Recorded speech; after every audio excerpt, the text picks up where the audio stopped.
کار المدد شاہد الدل سوار المدد۔ 61 ہجری میں حضرت امام حسین علیہ السلام کی عظیم و لازوال قربانی نے ثابت کر دیا کہ آپ محسن انسانیت حضرت محمد صلی اللہ علیہ وآلہ وسلم کے حقیقی وارث ہیں، اور تا قیامت امام علی مقام کی اس عظیم الشان قربانی کی بازگشت سنائی دیتی رہے گی کہ تاریخ انسانی میں ایسا کوئی دوسرا واقعہ رونما نہیں ہوا۔ میدان کربلا میں لڑے گئے مارکے میں حق کی فتح ہوئی اور باطل ہمیشہ کے لیے رسوا ہو گیا۔ حضرت امام حسین نے اپنے ساتھیوں کے ساتھ جام شہادت نوش کر کے دنیا کو بتا دیا کہ اللہ کے سامنے جھکنے والا سر کٹ تو سکتا ہے مگر کسی ظالم کے سامنے جھک نہیں سکتا۔ انہوں نے اپنے خون سے جو تاریخ رقم کی اسے قیامت تک عقیدت بھری سلامی پیش کی جاتی رہے گی، جیسا کہ دنیا کے گوشے گوشے میں ہر زبان، ادب اور مذہب سے وابستہ افراد حضرت امام حسین کو خراج عقیدت پیش کرتے ہیں، جبکہ پاکستان میں بھی ہر سال عاشورہ محرم الحرام نہایت عقیدت و احترام سے منایا جاتا ہے، اور اس دن میں کراچی کی عزاداری ایک خاص مقام اور خصوصیات کی حامل ہے۔ کراچی کی عزاداری میں اردو نوحہ خوانی کو جنہوں نے دوام بخشا، ان میں علی ضیاء رضوی، عزت لکھنوی، صادق حسین، سید عالم واسطی، آفاق حسین رضوی، ناصر زیدی، جعفر حسین، ناظم حسین، مشتاق حسین شبر، قمر حسن اور ندیم عباس جیسے نوحہ خوان سر فہرست ہیں، جبکہ اپنے منفرد طرز اور پرسوز اتار چڑھاؤ کے ساتھ نوحہ پڑھنے والے سید علی محمد رضوی کو دنیا سچے بھائی کے نام سے جانتی ہے۔ وہ اپنی شخصیت، خوش الحانی اور منفرد انداز کی وجہ سے ہر مجلس و محفل کی جان مانے جاتے تھے۔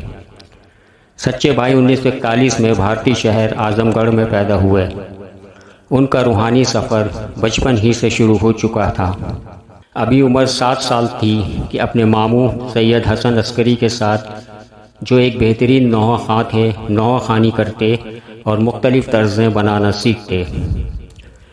قیام پاکستان کے بعد 1950 میں جب یہ خاندان ہجرت کر کے کراچی آیا تو اس وقت ان کی عمر 9 برس تھی۔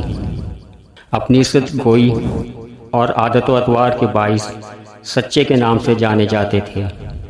ان کا خاندان کراچی کے علاقے لیاقت آباد سی ایریا میں رہائش پذیر ہوا، اور سید علی محمد رضوی کو ابتدائی تعلیم کے لیے ایک قریبی اسکول میں داخل کروا دیا گیا۔ بعد ازاں انہوں نے جیکب لائنس سے میٹرک کیا اور 21 سال کی عمر میں کراچی یونیورسٹی سے بیچلر ڈگری اپنے نام کی۔ وہ پیشے کے اعتبار سے اکاؤنٹنٹ تھے، مگر ان کی اصل شہرت نوحہ خواں کی تھی۔ والد سید یاور اعظمی بھی مشہور نوحہ خواں تھے۔ یوں گھر میں بچپن ہی سے نوحے سلام اور مرثیے سننے کو ملے۔ اسلامی تاریخ، ادب کے گہرے مطالعے اور گھر کے شاعرانہ ماحول نے انہیں شاعری اور نوحہ خوانی کی طرف راغب کر دیا، اور چھوٹے بھائی سید علی عباس رضوی المعروف بشے بھائی کے ساتھ نوحہ خوانی شروع کی۔ ابتدا میں گھر پر ہی نوحہ خوانی کرتے، والد سے نوحے لکھواتے اور پھر ان کی مختلف طرزیں بناتے۔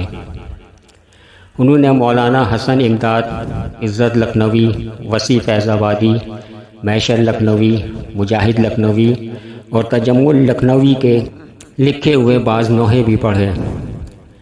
بہرکیف ان دونوں بھائیوں نے بہت ہی مختصر عرصے میں سچے اور بشے کے نام سے شہرت حاصل کی۔ سچے بھائی کی درد اور سوز بھری آواز سننے والوں پر سحر طاری کر دیتی۔ یہ وہ وقت تھا جب کراچی میں نوحہ خوانی کی انجمنیں نہیں ہوا کرتی تھیں، سو انہوں نے انجمن ذوالفقار حیدری کی بنیاد رکھی۔ واضح ہے اس سے پہلے گھروں پہ جو عزاداری ہوتی تھی ان میں کسی انجمن کا نام نہیں ہوتا تھا۔ بہرحال جب اس طرح کی تنظیمیں قائم ہونا شروع ہوئیں تو پھر شب بیداریوں کا بھی آغاز ہو گیا۔ سچے بھائی نے اپنی معاشی سرگرمیاں بھی جاری رکھیں اور جو وقت بچتا اسے عزاداری سید الشہداء کے لیے وقف کر دیا۔ آواز میں ترنم اور گونج، لہجے میں نرمی اور ٹھہراؤ ایسا کہ سننے والے سرشار ہو جاتے۔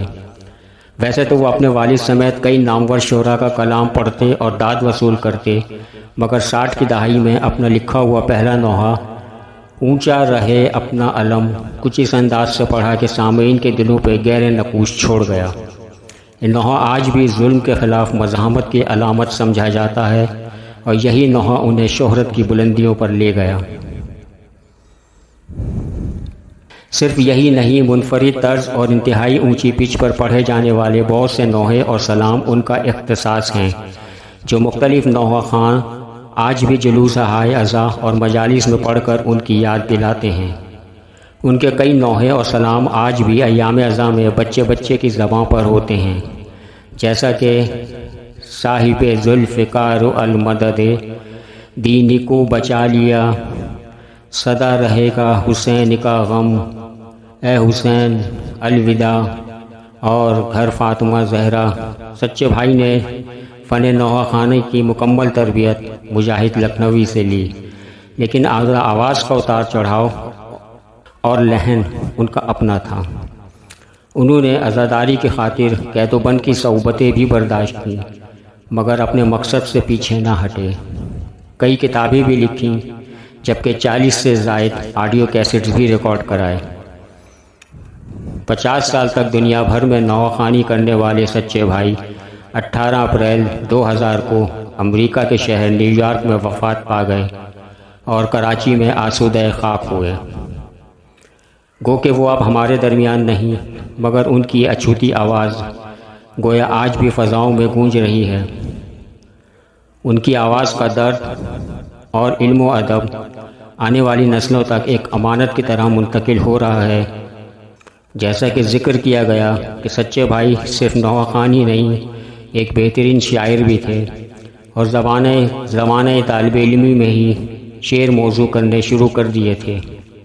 تو اس ضمن میں ان کی یہ نظم، کبھی کبھی میں یہ سوچتا ہوں کبھی کبھی میں، عدم کو جس نے وجود بخشا، وجود کو پھر نمود بخشا، بے حد مقبول ہوئی۔